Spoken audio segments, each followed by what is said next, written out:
The paper trembled in my hand. Not from age, from rage. I stood in my own doorway, the worn oak threshold I'd refinished myself, and watched a stranger in a silk kimono blow cigarette smoke out of my wife's favorite window. Suitcases lay open on the Persian rug, spilling cheap polyester clothes. And at the kitchen island, the marble one Eleanor picked out, a man in a too-sharp suit counted a stack of cash. "You're trespassing," I said. My voice sounded thin in the high ceiling. The man, Jett, didn't look up. He flicked a bill smooth. "Check your lease, old man." He finally glanced over, his smile all teeth. "I've got squatter's rights. Now, you're blocking the door. My guests need to check out by 11. The air smelled of their perfume and their smoke, covering the familiar scent of old wood and lemon oil. Covering her scent. I looked at the notice in my hand, then back at my apartment. My museum. Occupied. Before I tell you what happened next, drop a comment. Where are you watching from? I need to know this story is reaching the right people. He tore the notice in two. A clean, dismissive rip. Your problem, not mine. Jett held up his phone. The screen glowed in the dim hallway light. It was a listing. Chicago luxury stay. 5 stars. My stomach turned to ice. The photos. My reading chair by the window. My late wife's Limoges porcelain, arranged on the sideboard we'd found at a flea market in '89. Our bedroom, our bed, staged with cheap satin pillows. "Business is good," he said, his voice flat. "Maybe I'll buy the place from your landlord. When you're gone. For half price." I couldn't speak. The air smelled of the lemon-scented cleaner he used, a chemical mask over the building's old bones. From her doorway in 3B, Mrs. Petrov watched. Her lips were a tight, thin line. She just shook her head slowly, a silent verdict on the whole rotten situation, then closed her door without a sound. The torn pieces of the notice fluttered to the stained carpet. I looked from them to Jett's smug, empty face. This wasn't just an apartment to him. It was a revenue stream. My history was his backdrop. My grief was a marketable quirk. I felt the weight of the leather portfolio under my arm, the 1924 blueprints inside. He'd photographed everything beautiful, but he hadn't seen the bones. He didn't know the rules written in faded ink on linen paper. I bent down, slowly, my knees protesting, and picked up the 2 halves of the notice. I didn't look at him again. I just walked down the hall toward the stairs, the only sound the tired creak of the floorboards and the furious, hammering rhythm of my own heart. The game had changed. He'd shown me his hand. Now I needed to figure out how to play mine. The air in the lobby was thick with the smell of lemon cleaner and mildew. Mrs. Petrov sat stiffly on a folding chair. Mr. Chen stood by the radiator, polishing the same spot with his sleeve. I held the leather portfolio against my chest like a shield. Then Jett walked in. He wasn't alone. 2 men in identical dark jackets followed, saying nothing, just taking up space by the door. They smelled like cigarettes and cheap cologne. "Evening, folks," Jett said, his voice slick as the stained carpet. He dropped a stack of papers on the super's desk. "Just here to clear up some confusion. Paperwork's all in order." I leaned forward. The top sheet was a rental agreement. My signature was at the bottom. It looked almost real. "Where did you get that?" My voice sounded thin in the cramped room. "From you, Mr. Crane." Jett's smile didn't reach his eyes. He glanced at the others, a performer with a captive audience. "You authorized the short-term leasing of your unit. Back in October. Memory's a funny thing, isn't it? Gets fuzzy. Early dementia, maybe. Happens to the best of us." Mrs. Petrov gasped. Mr. Chen studied his shoes. Heat climbed my neck. "That's a lie. Is it?" Jett picked up the paper, tapping it. "Says right here. You wanted to monetize the asset. Smart move. But then you got sentimental." He said the word like it was a disease. He looked around the shabby lobby, at the water stain on the ceiling tile, his gaze finally landing on me. "Living in the past, Mr. Crane, while I make actual money. It's a new world. You're just a museum curator in a building nobody wants to visit." One of his associates let out a short, dry laugh. Mr. Chen flinched. I looked down at the portfolio in my hands, the cool, worn leather. Inside were the blueprints, the original lines of this place, the truth of it drawn in ink on linen. But in that moment, under the flickering fluorescent light, with those 3 men staring me down, the truth felt as fragile as the peeling paint on the walls. Jett wasn't just stealing my apartment. He was trying to erase me, to rewrite my history with a forged signature and a smirk. And the worst part was, everyone in the room was watching to see if it would work. The papers were crisp, expensive. Jett slid them across my kitchen table like a dealer offering a bad hand. Harassment and loss of income, he said, his voice all smooth reason. 50,000. Read it and weep, old-timer. I picked them up. The legal jargon was a wall, but the numbers were clear. My hands didn't shake. They felt like stone. Or, Jett continued, leaning in. The smell of his cologne fought with the apartment's permanent scent of mildew and fake lemon. We settle. 20 grand cash. Today. You walk away from this nonsense, I get my listing back. You keep your little museum. He smiled. It didn't reach his eyes. Otherwise, I drag this through every motion, every hearing. I will bury you in paperwork until you're bankrupt. You'll lose the apartment anyway, but you'll also lose everything else. He left then, the door clicking shut softly behind him. The silence he left was heavier than any slam. Maya came over an hour later. I handed her the papers without a word. She sat at the same table, her paralegal eyes scanning the lines. I watched the color drain from her face. She looked young suddenly, too young for this kind of poison. Grandpa, she said finally, the paper rustling in her grip. This is predatory. Flawless. He's got a lawyer who specializes in this grift. She looked up at me, her eyes wide with a cold, professional horror. He's not just trying to scare you off. He's using the system to legally steal your home. The filing fees alone, the delays, he can do it. He can absolutely bleed you dry. I looked past her, at the water stain on the ceiling I'd been meaning to fix for a decade. At the crack in the plaster that traced the same path it had when Eleanor was alive. This wasn't about sentiment anymore. It wasn't about memories. It was a calculation, pure and simple. A fight over square footage and dollar signs, and the man with less time and money was supposed to fold. Maya reached over, put her hand on my stone fist. We have to fight smarter, she said. We need leverage, something he can't paper over. I thought of the leather portfolio in my study. The 1924 blueprints, crisp and precise. The legal boundaries of my home, drawn in ink that was older than Jett, older than me.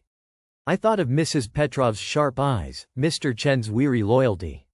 Witnesses. Facts. Okay, I said, my voice rough.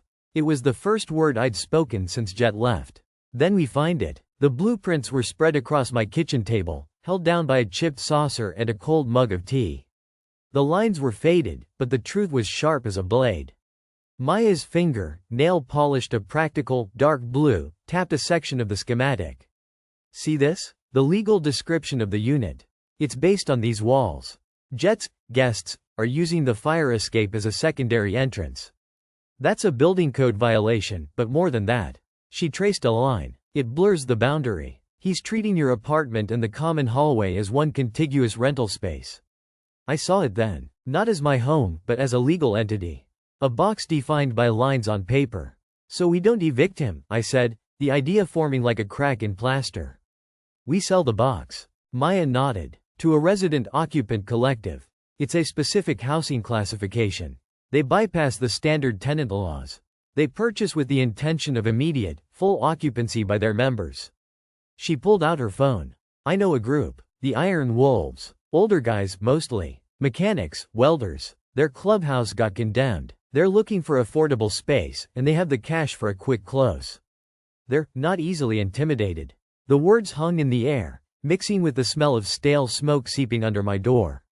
I looked at the blueprint, at the lines my wife and I had painstakingly restored to life. It wasn't a museum anymore. It was a battlefield map. We need a clause, I said, my voice sounding strange to me. Ruthless. The sale is subject to the property being transferred with all current occupants in place. A ghost of a smile touched Maya's lips. Grandpa, that's diabolical. It's factual, I said, but I felt a chill. We were playing a dangerous game. The next day, a friend of Maya's from her law firm came by. A quiet man in a work jacket who didn't ask questions. In 20 minutes, he'd installed 2 small, wireless cameras. One pointed at my apartment door from a high shelf in the living room, disguised behind a small, dusty model of the Tribune Tower. The other was in a smoke detector casing in the hallway, aimed at the fire escape door. The feed went to a secure cloud account only Maya and I could access. I signed the sales documents Maya prepared. The buyer was listed as the Iron Wolves Resident Collective. The special addendum was on page 7, clause 4b. Seller warrants current occupancy status at time of closing and transfers title subject to said occupancy. I slid the papers into the leather portfolio with the blueprints. The portfolio felt heavier now. It no longer held just history. It held a trap. And from the hallway, I heard the familiar sound of a suitcase rolling over the stained carpet, followed by the beep of a keypad. Jett's newest guests. I watched the live feed on my tablet, a grainy, grayscale image of two young men stumbling in, laughing too loud. I didn't feel sentimental. I felt like a man setting a watch. The papers felt cheap. Thin, pulpy stock, not the heavy linen bond I'd used for my own architectural contracts a lifetime ago. I made my hand tremble just a little as I took the pen Jett offered, a garish metal thing with some crypto logo on it. 75%, Jett said again, leaning against my kitchen counter, the one Anya had picked out. That's generosity. You get to walk away with something. I get a headache off my books. I let my shoulders slump. I stared at the papers, at the Iron Wolves Holdings LLC letterhead. 50, I whispered, not looking at him. You said 50 before. I can't do 75. This is all I have. Jett laughed, a short, sharp bark. He pushed off the counter and came closer. The smell of his cologne was aggressive, like chemical pine. See, that's the problem with sentiment. It clouds the math. Fine, 60. But we sign right now. No more games, old man. I nodded, a slow, defeated gesture. I scrawled my signature, Silas, on the line he pointed to, making it look shaky and frail. I didn't have to fake the way my chest tightened. Signing anything with that wolf logo felt like a desecration. He snatched the paper, checked the signature, and a slow, wide smile spread across his face. It was pure, unadulterated triumph. He thought he'd broken me.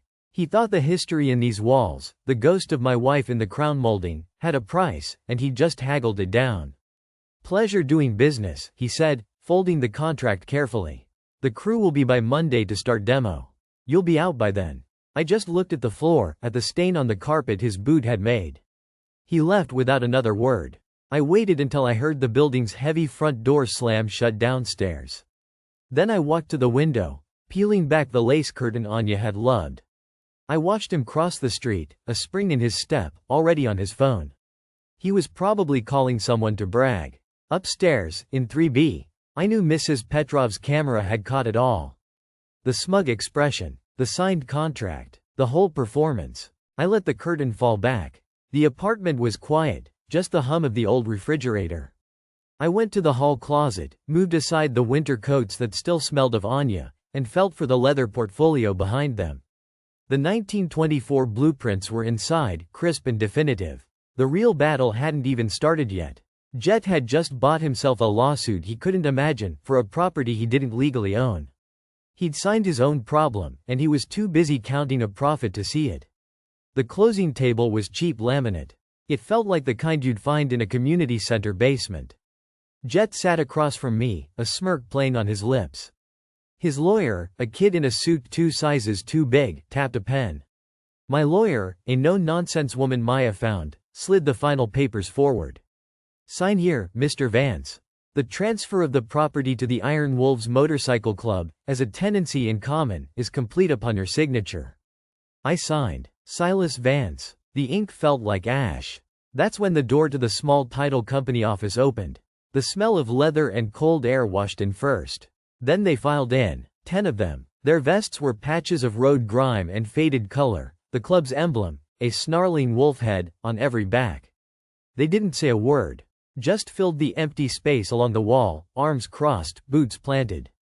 Jett's smirk vanished. His eyes darted from one impassive, weathered face to another. The president stepped forward. He was older than the rest, his beard more gray than black. They called him Grizz. He had my blueprints, the 1924 ones, rolled up in one massive hand. He extended the other to me. His grip was solid, careful. Silas. Grizz, I nodded. Then Grizz turned to Jett. The room got smaller. You must be Jett, the tenant. Jett puffed his chest, but it was a hollow move. That's right. And I have rights. I have a lease. I'm not going anywhere. Grizz's smile was a slow, quiet thing. It held no warmth. Course you have rights. We all do. He gestured with the blueprints, a casual roll of parchment, around the room at his men. We're all tenants now. Welcome to the collective. The meaning hung in the air, thick as the cheap air freshener they pumped through the vents. He wasn't talking about a legal agreement. He was talking about a fact. They were all moving in. Into my old apartment. Into Jett's illegal sublet. Into the building. Jett's lawyer started stammering about unlawful occupation, harassment. One of the younger wolves, a guy with knuckle tattoos, shifted his weight. The lawyer went silent. We walked out to the lobby. Mrs. Petrov was there, clutching her handbag, a sharp, approving glint in her eyes. Mr. Chen stood by the dying ficus, a rare smile on his face. Detective Ruiz leaned against the front desk, arms crossed, watching it all unfold with professional detachment. He gave me the slightest nod. Jett pushed past us, heading for the street. His confidence was gone, replaced by a jittery, animal energy. He was calculating the cost now, not in dollars but in peace. He kept looking back at the wolves, who were discussing parking for their bikes out front with a calm sense of permanence. Grizz handed me back the blueprints. We'll take good care of the place, Silas. Structurally sound. No more modifications. He looked at Jett's retreating back. We're very particular about our living space. I stood in that shabby lobby, the stained carpet under my feet, the peeling plaster above. For the first time in years, the smell of the building changed. The cloying citrus air freshener was gone, overwhelmed by the honest sense of leather, cold asphalt, and a faint, clean trace of motor oil. It didn't smell like a museum anymore. It just smelled like a building. One that was finally, under new management, going to be left the hell alone. The contract was on the kitchen island, the one my wife and I had picked out 40 years ago. Jett's signature was already there, a slashing, arrogant line. He'd been smiling when he signed it, thinking he'd won. Grizz, the leader of the Ironwood Riders, tapped a thick, calloused finger on a single clause. Paragraph 14, subsection B, purchaser assumes all existing occupancy agreements. The air went out of the room. The cheap air freshener couldn't mask the smell of Jett's panic, a sharp, sour sweat cutting through the chemical lemon. What does that mean? Jett's voice was higher now. The slickness was gone. Means we stay, Grizz said, his voice a low rumble. He didn't look at Jett. He looked at the high ceilings, the original crown molding I'd painstakingly restored. All 9 of us. We're the existing occupancy. We got a lease, month to month, signed by the current owner. That's you, soon as this closes. Jett's lawyer, a pinched man in a too-tight suit, started sputtering about unlawful detainment, about calling the police. That's when Maya slid her phone across the island. The screen was split into 4 grainy, black and white squares. Different angles of my own apartment. The living room, the hallway, the foyer. A time lapse of strangers with roller bags, keypads beeping, doors clicking shut all night. The footage Maya had pulled from the hidden cameras we'd installed after the first break-in. You want the police? I said, my voice steady for the first time in months. Detective Ruiz is already on his way. For the illegal hotel operation. For the burglaries. For the criminal trespass. As if on cue, there was a heavy knock on the door. Mr. Chen led Detective Ruiz in. The detective's eyes took in the scene. The bikers, the panicked developer, the blueprints I still held rolled tight in my fist like a baton. He nodded at me, then pulled out a notepad. Jett looked from Grizz to the detective to the damning footage on the phone.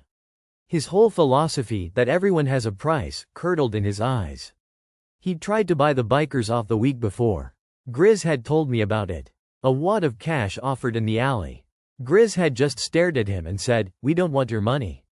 We want a place to live that doesn't have wheels." "You set me up," Jett whispered, but it wasn't a threat. It was a confession. "No," I said, unrolling the blueprints, laying the original bones of the building over the corrupted present. "You did that yourself. You just assumed an old man was too sentimental to fight back. You assumed wrong." Detective Ruiz started asking questions. Jett's lawyer advised him to stop talking. The writers began discussing, in practical detail, where the pool table might fit in the living room. I walked to the window, looking down at the quiet street. The sale would go through. The apartment would have new life, loud and messy and entirely different. It wasn't a museum anymore. It was just a home again. For them. And finally, for me, the dumpster behind the budget rest motel smelled of stale beer and rotting fast food. I watched from my car, window cracked, as Jett paced the cracked asphalt. His suit was wrinkled. His phone was pressed to his ear. "You don't understand," his voice carried, thin and desperate.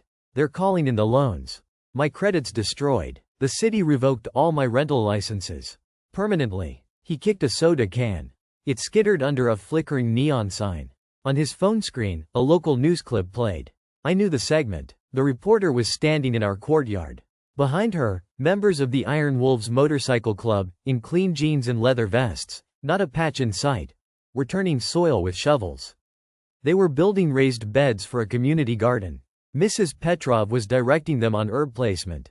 Mr. Chen was hauling bags of mulch. The camera panned. There I was, kneeling in the dirt, my hands black with earth. I was handing a tomato seedling to Maya. And I was smiling. A real one. The kind that makes your cheeks ache. The footage was maybe 3 days old. It felt like a lifetime. Jett stared at the screen. His face, in the harsh motel light, was slack. It wasn't anger anymore. It was the hollow look of a man who'd finally run the numbers and come up with zero. He'd bet everything on the idea that people were just obstacles or assets. That sentiment was a weakness to be exploited.